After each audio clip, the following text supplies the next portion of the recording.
이번 시간에는 우리 데이터베이스 보안에 대해서 같이 한번 살펴보도록 하겠습니다. 데이터베이스 보안이요. 자, 보안이라는 말 들어갔어요. 우리 데이터베이스의 일부가 됐든 전체에 대해서 권한이 없는 그런 사용자가 우리 데이터베이스에 들어오면 안 되잖아요. 그런 사용자가 이제 액세스 하는 거를 금지하기 위해서 사용되는 그런 기술을 보고 우리가 데이터베이스 보안이라 그래요. 그때 이제 보안을 위한 그런 데이터 단위가 있는데 그 데이터 단위에는 우리가 테이블 전체를 대상으로 해서 보안을 설정할 수도 있고요. 특정 테이블에 들어있는 특정 행이나 열에 들어있는 그런 데이터 값 있죠. 그 값에 따라서 우리가 따로 보안 설정을 또 할 수 있어요. 그래서 테이블 전체로도 할 수 있고 데이터 값에 따라서 그렇게 이제 우리가 보안도 설정할 수 있더라. 자, 우리 암호화요. 암호화라는 거는 상대방과 내가 이제 데이터를 주고받고 할 때 그거를 이제 중간에서 누군가가 훔쳐갔어요. 훔쳐가도 그걸 이제 못 알아보게끔 그렇게 암호문으로 변환하는 걸 보고 얘기해요. 해서 데이터를 보낼 때 그 송신자가 있고 수신자가 있겠죠. 그 지정한 수신자 이외에 다른 사람이 나쁜 놈이 만약에 그 내용을 훔쳐봤어요. 그러면 그 내용을 알 수 없게 그렇게 평문으로 되어 있는 거를 암호문으로 그렇게 변환하는 거, 그걸 보고 우리가 암호화라고 합니다. 그때 이제 암호화를 해서 내가 보내게 되면 상대방이 이제 원래대로 바꿔야 되겠죠. 그걸 이제 원래대로 바꾸는 걸 보고 우리가 복화라고 합니다. 그래서 암호화라는 거는 평문으로 되어 있는 거, 그걸 이제 암호문으로 바꾸는 그런 과정을 보고 우리가 암호화 과정이라고 하는 거고, 복화 과정이다라고 하게 되면 암호문으로 되어 있는 거를 원래대로, 원래 평문으로 바꾸는 그 과정을 보고 우리가 복화 과정이라고 해요. 이런 암호화 기법에는 개인키 암호화 기법이 있고요. 그 다음에 공개키 암호화 기법이 있고 이렇게 두 가지가 있어요. 접근 통제요. 접근 통제라는 거는 데이터가 저장되어 있는 그 객체가 있고 그리고 그거를 이제 사용하려고 하는 그 주체, 그 사이에서 정보 흐름을 제한하는 걸 보고 우리가 접근 통제라고 합니다. 그래서 우리 병원 같은 데 가도 우리 접근 통제 구역이 있잖아요. 아무나 못 들어가는 그런 구역. 여기 보게 되면 이제 객체라는 말이 나오고 주체가 나오는데 객체라는 거는 우리 데이터베이스에 들어있는 테이블이 됐든 컬럼이 됐든 그런 데이터베이스의 개체들을 보고 우리가 객체라고 그렇게 부르는 거고요. 주체다 그러면 주체라는 거는 우리 사용자 얘기하는 거예요. 사용자. 우리 접근 통제에는 크게 세 가지 요소가 있습니다. 접근 통제 정책이라는 게 있고요. 접근 통제 메커니즘이 있고요. 접근 통제 보안 모델이 있고 이렇게 세 가지가 있어요. 정책, 메커니즘, 보안 모델. 이게 이제 접근 통제 3요소예요. 자, 그럼 이제 우리 접근 통제 정책에는 어떤 게 있고, 메커니즘에는 어떤 게 있고, 보안 모델에는 어떤 게 있는지 같이 한번 살펴보자고요. 자, 일단은 우리 접근 통제 기술 먼저요. 접근 통제 기술에 보게 되면 임의 접근 통제에서 DAC라고 부르는 게 있고요. 강제 접근 통제해서 MAC, 그 다음에 이제 역할 기반 접근 통제에서 RBAC하고 이렇게 이제 세 가지가 있습니다. 임의 접근 통제다라고 하게 되면 임의 접근 통제라는 거는 데이터에 이제 접근하려는 그 사용자 있죠. 그 사용자의 신원에 따라서 접근 권한을 부여하는 방식을 보고 우리가 임의 접근 통제라고 그렇게 이제 불러요. 얘는 이제 데이터 소유자가 데이터를 소유하고 있는 그 소유자가 접근 통제 권한을 우리가 지정하고 제어할 수 있어요. 그때 이제 객체를 생성한 그 사용자 있죠. 그 사용자가 생성된 개체에 대해서 모든 권한을 다 가지고 있고요. 그때 이제 부여한 그 권한을 다른 사용자한테도 허가시킬 수 있습니다. 이 임의 접근 통제는 누가 접근 통제 권한을 가지고 있다? 데이터 소유자가 접근 통제 권한을 가지고 있더라. 그 다음에 이제 강제 접근 통제 방식이라는 거는 우리 주체 그러면 사용자라 그랬죠. 사용자마다 각각 전부 다 우리 등급을 매기는 거예요. 보안 등급을 다 매기고 그리고 우리 데이터베이스 사용되는 그런 객체들 있죠. 객체에도 전부 다 등급을 다 매깁니다. 해서 각각의 등급을 비교해서 그 접근 권한을 부여하는 그런 방식을 보고 우리가 강제 접근 통제라고 그렇게 부르는 거고요. 이 강제 접근 통제는 그런 접근 권한 같은 것들을 시스템이 접근 통제 권한을 지정해 줘요. 그래서 데이터베이스 개체별로 이제 보안 등급을 부여할 수 있고요. 사용자별로 인가 등급 부여를 할 수 있습니다. 그래서 이 등급이랑 비교해서 우리 접근 권한을 부여하는 그런 방식을 보고 우리가 강제 접근 통제 그렇게 이제 불러요. 그 다음에 이제 역할 기반 접근 통제다라고 하게 되면 사용자의 역할에 따라서 접근 권한을 부여하는 거예요. 이게 무슨 말이냐? 만약에 한 회사다 그러면은 그 직원이 부여받은 그 직무가 있고 직책이 있겠죠. 그 직무와 직책에 따라서 접근 권한을 부여받는 그런 방식을 보고 얘기해요. 만약에 회사에서 이제 직원들마다 전부 다 이제 급여를 매달마다 줘야죠. 누구는 급여가 얼마다, 누구는 급여가 얼마다 그런 데이터를 일반 직원들이 알 필요는 없잖아요. 해서 각각의 이제 사람들의 역할에 따라서 이제 접근 권한을 부여하는 그런 방식을 보고 우리가 역할 기반 접근 통제라고 그렇게 부르는 거고요. 얘는 이제 중앙에 관리자가 있을 거 아니에요. 우리 데이터베이스 그 관리자가 접근 통제 권한을 전부 다 이제 지정해 줍니다. 이 역할 기반 접근 통제 방법은 우리 임의 접근 통제 방법이 있고 강제 접근 통제 방법이 있고 이렇게 두 가지가 있었죠. 이 두 가지 단점을 보완한 게 우리 역할 기반 접근 통제예요. 예를 들어서 격리부에 만약에 신입사원이 들어왔어요. 그러면 그 사람도 월급 계산할 때 같이 해야 될 거 아니에요. 근데 강제 접근 통제 방식 같은 경우에는 사용자의 등급을 비교해서 접근 권한을 부여한다 그랬죠. 그럼 신입사원이니까 등급을 낮게 줄 거 아니에요. 그러면 급여랑 관련된 그런 테이블이 됐든 회사 직원들의 테이블이 됐든 그런 곳에 접근을 못할 거 아니에요. 그리고 임의 접근 통제다라고 하게 되면 데이터 소유자가 접근 통제 권한을 지정한다 그랬죠. 그러면 자기랑 친한 사람한테는 권한 주고 누구는 안 주고 그럴 수도 있겠죠. 그럴 수도 있기 때문에 이 두 가지의 단점을 보완해서 중앙관리자가 접근 통제 권한을 지정하게끔 그렇게 이제 만들어 놓은 게 역할 기반 접근 통제 방식이요. 얘는 이제 다중 프로그래밍 그 환경에 최적화된 그런 방식입니다.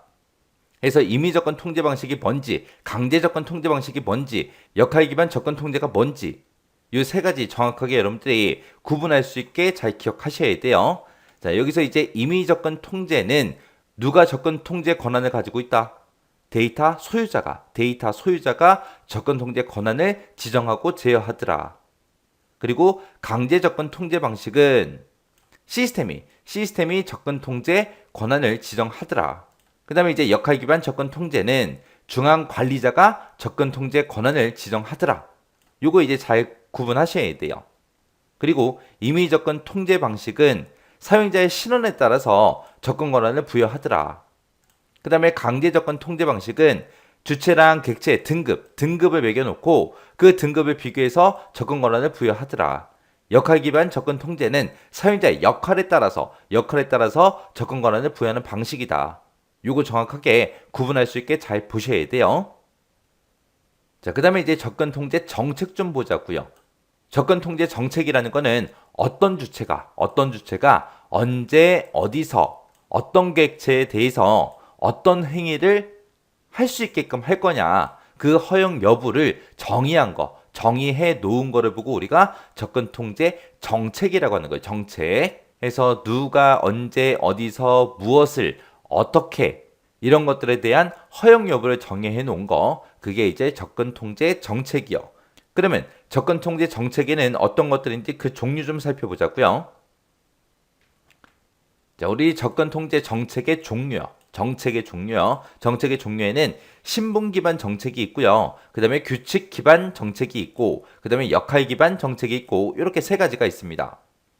신분 기반 정책이라는 거는 말 그대로 주체가 됐든 그 그룹의 그 신분에 근거해서 객체의 접근을 제한하는 그런 방법이고요. 그 다음에 규칙 기반 정책이라는 거는 주체가 갖는 그 권한 있죠. 그 권한에 근거해서 객체의 이제 접근을 제한하는 방법이고요. 그 다음에 이제 역할 기반이다라고 하게 되면 얘는 이제 주체의 신분이 아니라 주체가 맡은 그 역할을 근거해서 객체 접근을 제한하는 그런 방법을 보고 얘기하는 거예요.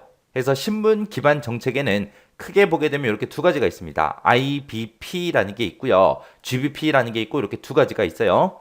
IBP라는 거는 단일 주체예요. 단일 사용자에게 하나의 객체에 대해서 허가를 부여하는 거. 그걸 보고 우리가 IBP라고 하는 거고요. 여기에 보게 되면 GBP의 G 있죠. 그룹이에요. 그룹. 해서 복수 주체에 대해서 하나의 객체에 대한 그런 허가를 부여하는 거. 그걸 보고 우리가 GBP라고 그렇게 이제 부릅니다. 그래서 단일 사용자가 하나의 객체에 대해서 허가하는 거. 복수의 사용자가 하나의 객체에 대해서 허가하는 거. 그렇게 두 가지로 나눌 수 있어요. 그 다음에 이제 규칙 기반이다 그러면 우리 MLP라는 게 있고요. 그 다음에 CBP라는 게 있고 이렇게 두 가지가 있습니다. MLP라는 거는 이제 사용자가 됐든 객체별로 지정된 기밀 분류가 있을 거 아니에요. 그 분류에 따른 그 정책을 보고 얘기하는 거고요. CBP다라고 하게 되면 CBP라는 거는 우리 집단별로 지정된 그 기밀 허가에 따른 그런 정책을 보고 우리가 CBP라고 그렇게 이제 부릅니다. 해서 사용자 객체별이냐 아니면 집단별이냐 거기에 따라서 이렇게 이제 두 가지로 나눠 볼 수 있어요. 그다음에 이제 역할 기반이라는 거는 GBP에서 이제 변형된 그런 정책을 보고 얘기합니다. GBP라는 거는 복수의 사용자가 하나의 객체에 대해서 이제 허가하는 거 그걸 보고 얘기했죠. 그걸 이제 변형시켜서 신분이 아니라 이제 주제가 맡은 그 역할에 근거해서 객체 이제 접근을 제한하는 그런 방법을 보고 우리가 역할 기반이라고 해요. 그 다음에 이제 접근 통제 메커니즘이요. 자, 접근 통제 메커니즘. 자, 메커니즘이라는 거는 정의된 그 접근 통제 정책 있죠. 그 접근 통제 정책을 구현하는 그런 기술적인 방법을 보고 우리가 메커니즘이라고 그렇게 이제 부르는 거예요. 이 메커니즘에는 접근 통제 목록도 있고요. 능력 리스트라는 것도 있고 보안 등급도 있고 우리 패스워드도 있고 암호화도 있고 이런 것들이 있습니다. 그래서 접근 통제 정책을 구현하는 기술적인 방법을 우리가 메커니즘이라고 한다라는 거 요거 정확하게 기억하셔야 돼요. 그 다음에 이제 접근 통제 보안 모델이요. 보안 모델에는 지금처럼 기밀성 모델이라는 게 있고 무결성 모델이라는 게 있고 접근 통제 모델이 있고 이렇게 세 가지가 있습니다. 기밀성이다 라고 하게 되면 기밀성이라는 거는 우리 인가된 사용자만 그 정보에 접근할 수 있다. 그걸 보고 우리가 기밀성이라고 하죠.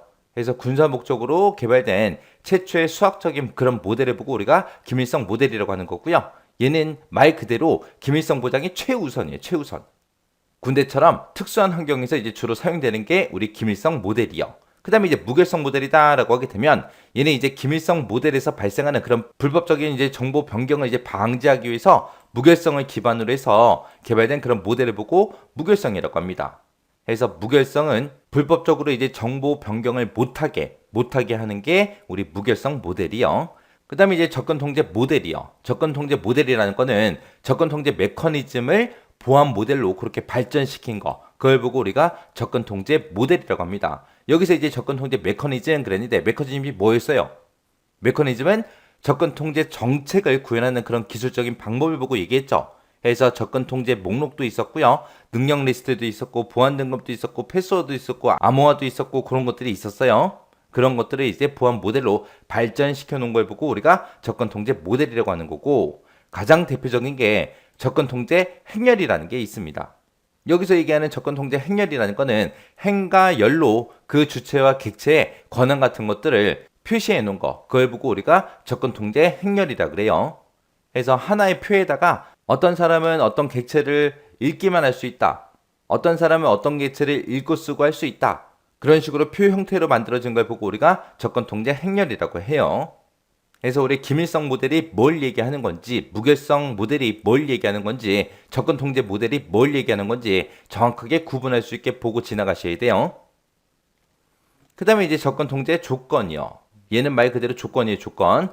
접근 통제 조건이라는 거는 접근 통제 메커니즘의 취약점을 보완하기 위해서 접근 통제 정책에 부가해서 적용할 수 있는 그런 조건을 보고 우리가 접근 통제 조건이라고 해요.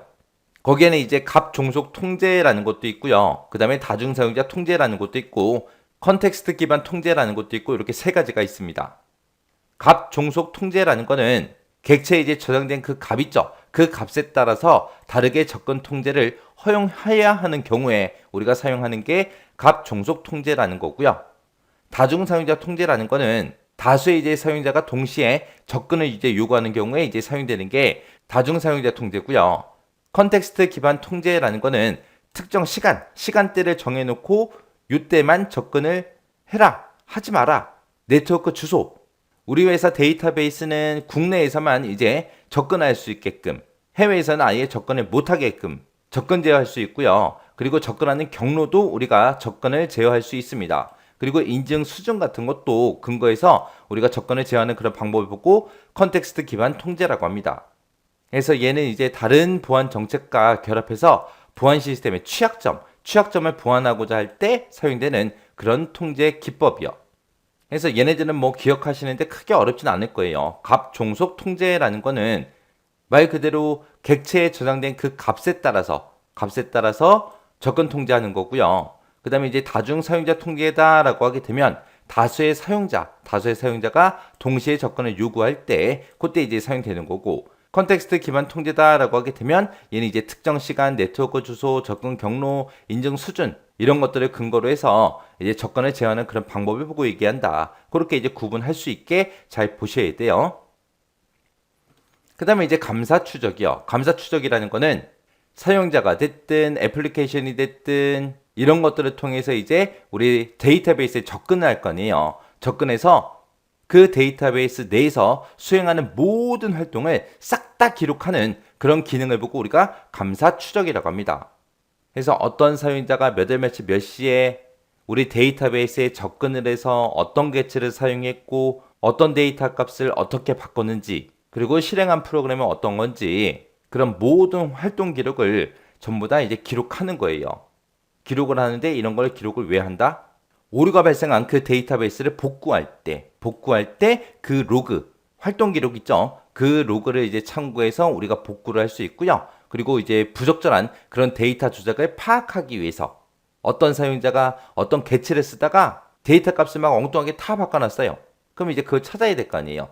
그러면 이제 감사 추적을 이용해서 우리가 로그, 우리 활동 기록을 보고 이제 그것들을 전부 다 이제 복구할 수 있다고요. 그래서 얘는 이제 문제가 생길 때 그 문제에 대해서 대처하기 위해서 하는 겁니다. 자, 이렇게 해서 이제 데이터베이스 보안을 살펴봤는데 우리 접근 통제해 보게 되면 3요소 있었어요. 그 3요소 정확하게 뭐가 뭔지 여러분들 알고 계셔야 돼요. 그 개념 정확하게 파악하시고요. 그리고 접근 통제 기술에는 어떤 것들이 있는지, 그리고 접근 통제 정책에는 어떤 것들이 있는지, 그리고 접근 통제 보안 모델에는 어떤 것들이 있는지, 그런 것들 여러분들 정확하게 구분할 수 있게 잘 정리하고 지나가시기 바랍니다.